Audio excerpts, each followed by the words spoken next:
नमस्कार। आज हम जुरिस्प्रूडेंस यानी कि विधि शास्त्र के एक बहुत ही बुनियादी, एक फाउंडेशनल टॉपिक को समझने जा रहे हैं। ये इस सब्जेक्ट की नींव है, तो चलिए इसे परीक्षा के लिहाज से बिल्कुल आसान भाषा में समझते हैं। तो ठीक है, चलिए शुरू करते हैं। सबसे पहले ये शब्द ज्यूरिस्प्रूडेंस आया कहाँ से? देखिए, ये दो लैटिन शब्दों को जोड़कर बना है। पहला है जूरिस, जिसका मतलब होता है कानून यानी विधि, और दूसरा है प्रूडेंस, जिसका मतलब है ज्ञान।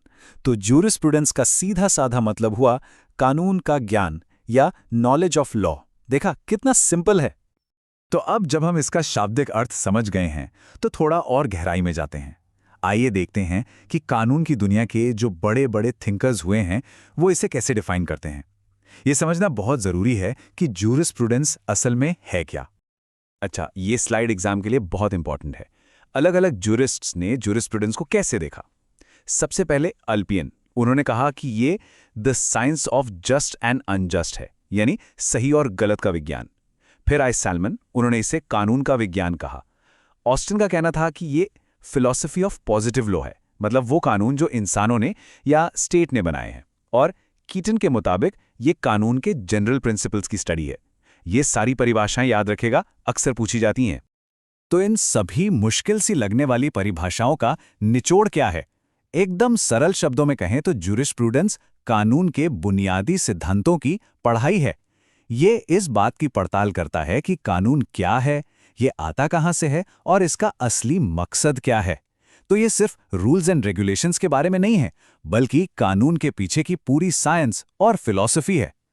अब जब हम ये जान गए हैं कि ज्यूरिस्प्रूडेंस क्या है, तो चलिए अगले हिस्से पर चलते हैं। यहाँ हम देखेंगे कि इसका स्वभाव यानी नेचर कैसा है, इसका दायरा यानी स्कोप कितना बड़ा है, और इसकी उपयोगिता यानी यूटिलिटी क्या है। मतलब आखिर हम इसे पढ़ते ही क्यों हैं? देखिए, ज्यूरिस्प्रूडेंस का स्वभाव सैद्धांतिक यानी थियोरेटिकल है। ये आईपीसी की धाराओं की तरह प्रैक्टिकल नहीं है, बल्कि ये कानून के पीछे के दर्शन और सिद्धांतों को पढ़ता है। ये विश्लेषणात्मक यानी एनालिटिकल भी है, क्योंकि ये अधिकार, कर्तव्य, इन जैसे कॉन्सेप्ट्स को एनालाइज करता है। और सबसे मजेदार बात यह है कि ये यूनिवर्सल है, मतलब ये किसी एक देश के कानून तक ही सीमित नहीं है, बल्कि दुनिया के सभी लीगल सिस्टम्स पर लागू होता है। अगर इसके दायरे की बात करें तो वो बहुत बड़ा है। ये कानून के सोर्सेस को स्टडी करता है, जैसे कि पार्लियामेंट ने जो आईपीसी बनाया या कोर्ट्स के जो फैसले आते हैं।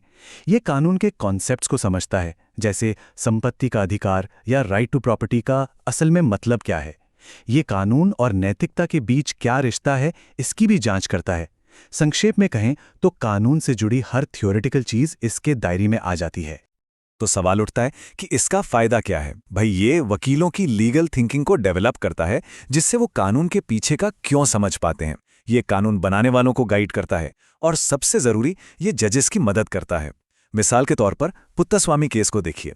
जब निजता के अधिकार यानी राइट टू प्राइवेसी को इंटरप्रेट करने की जरूरत पड़ी, तो ज्यूरिस्प्रूडेंस के सिद्धांतों ने ही जजेस को रास्ता दिखाया था। इस बात को ये कोर्ट बहुत ही शानदार तरीके से समझाता है। एक वकील जो सिर्फ आईपीसी पढ़ता है, वो ये तो जानता है कि हत्या क्या है, लेकिन एक वकील जो ज्यूरिस्प्रूडेंस पढ़ता है, वो ये जानता है कि हत्या के लिए सजा क्यों दी जाती है और न्याय की असली मांग क्या है। यही ज्यूरिस्प्रूडेंस की असली ताकत है। चलिए अब इस डिस्कशन में आगे बढ़ते हैं और कानून के असली उद्देश्य को समझते हैं। देखिए, कानून सिर्फ रूल्स की एक किताब नहीं है, समाज में इसके कुछ बहुत गहरे मकसद होते हैं। कानून का सबसे पहला और मुख्य उद्देश्य है समाज में शांति और व्यवस्था बनाए रखना। ये लोगों के अधिकारों की रक्षा करता है, जैसा कि मेनका गांधी मामले में अदालत ने किया। ये सामाजिक कल्याण को बढ़ावा देता है, जैसे कि इंदिरा साहनी मामले में आरक्षण नीति के जरिए किया गया। और हाँ, ये विवादों को शांतिपूर्ण तरीके से हल करने का एक मैकेनिज्म भी देता है। इस पर रॉस्को पाउंड का एक बहुत ही मशहूर विचार है।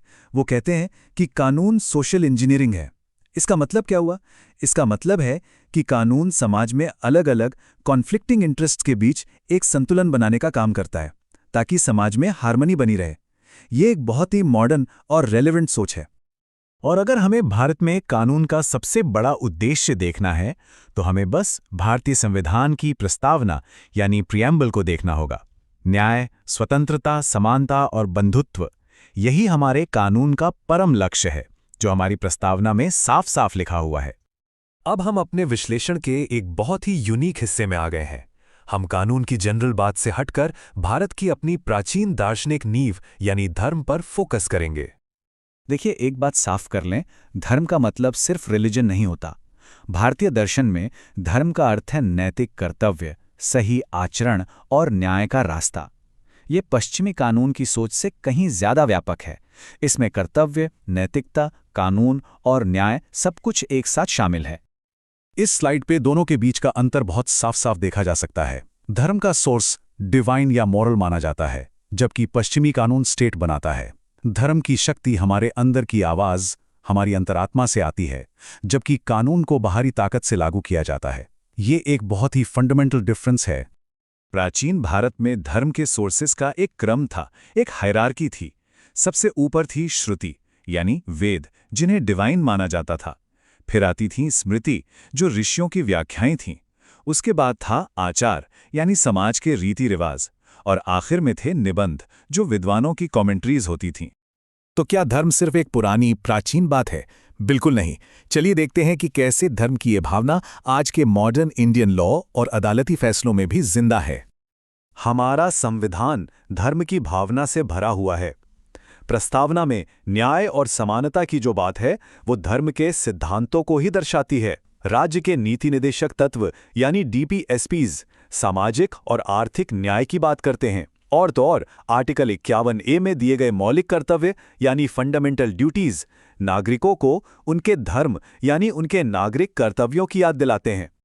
सुप्रीम कोर्ट ने भी अपने ऐतिहासिक फैसलों में धर्म के मॉडर्न रूप को अपनाया है, जैसे नवतेज सिंह जौहर और सबरीमाला केस।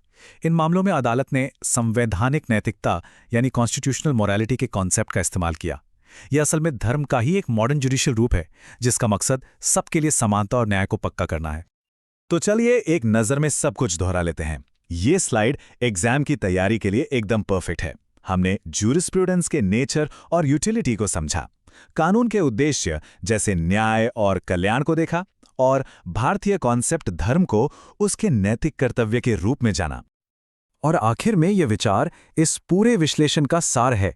नैतिकता के बिना कानून सिर्फ नियमों का एक खोखला ढांचा है, लेकिन जब कानून धर्म की भावना से यानी न्याय और कर्तव्य की भावना से जुड़ता है, तभी वो सच्चा न्याय बन पाता है।